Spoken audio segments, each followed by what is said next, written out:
الحمدللہ رب العالمین والصلاة والسلام علی سید الانبیاء والمرسلین اما بعد فاعوذ باللہ من الشیطان الرجیم بسم اللہ الرحمن الرحیم الف لام میم اللہ لا الہ الا هو الحی القیوم صدق اللہ العظیم۔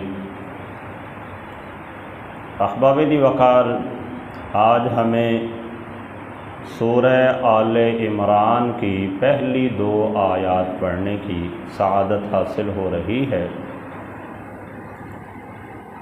سورہ آل عمران یہ قرآن کریم کے ترتیب مصحفی کے اعتبار سے تیسرے نمبر والی صورت ہے، یعنی سب سے پہلی سورہ فاتحہ ہے، دوسرے نمبر پر سورہ بقرہ ہے اور تیسرے نمبر پر یہ سورہ آل عمران ہے۔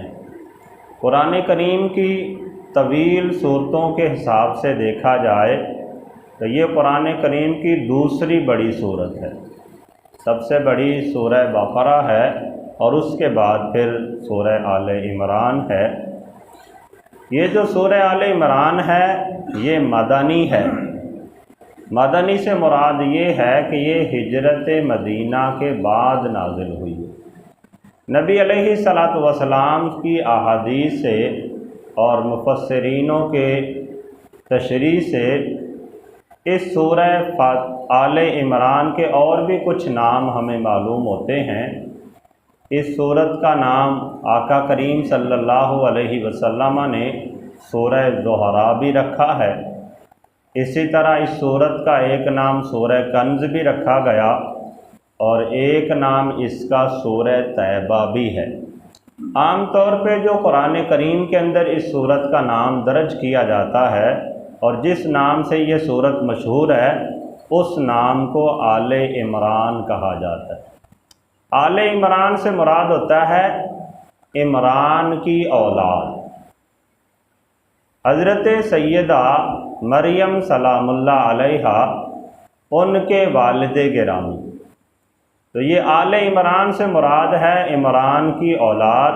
اس کے بارے میں مفسرین کرام نے بیان فرمایا کہ عمران کی اولاد میں حضرت سیدہ مریم سلام اللہ علیہ آتی ہیں، اسی طرح حضرت سیدنا موسیٰ کلیم اللہ، حضرت سیدنا عیسیٰ روح اللہ علیہ السلام اور حضرت سیدنا یحییٰ علیہ السلام اور عمران کی زوجہ، حضرت عمران کی زوجہ حضرت مریم، حضرت عیسیٰ علیہ السلام اور حضرت یحییٰ علیہ السلام، یہ عام طور پر آل عمران میں آتے۔ تو اس سورت کا نام آل عمران اس وجہ سے رکھا گیا کہ اس سورت میں ان چاروں ہستیوں کا تذکرہ ہے۔ آل عمران کا تذکرہ ہے اور ان کے بارے میں کم و بیش 80 آیات اس سورت میں آئیں۔ اس سورت کی ٹوٹل 200 آیات ہیں اور 20 رکوع ہیں۔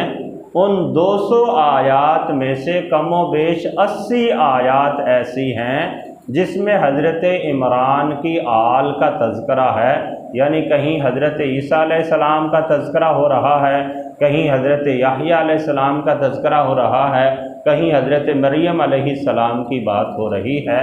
تو اس وجہ سے اس سورت کا نام آل عمران رکھ دیا گیا۔ اس سورت کا جو نام ہے وہ اسی سورت کے اندر 33 نمبر پر ایک آیت آتی ہے جس میں اللہ تعالیٰ کا فرمان ہے، ان اللہ اصطفیٰ آدم ونوحا وآل ابراہیم وآل عمران علی العالمین۔ تو اس آیت کے اندر جو لفظ آل عمران آ رہا ہے، اسی مناسبت سے اس سورت کا نام آل عمران رکھ دیا گیا۔ تو احباب دی وقار، سورہ بقرہ کی طرح اس سورت کے بھی بہت سے فضائل بھی فقہاء کرام نے، مفسرین کرام نے بیان فرمائے ہیں۔ ہم زیادہ فضائل کی طرف نہیں جاتے، اس سورت کی تفسیر کی طرف بڑھتے ہیں۔ اللہ جل شانہ نے اس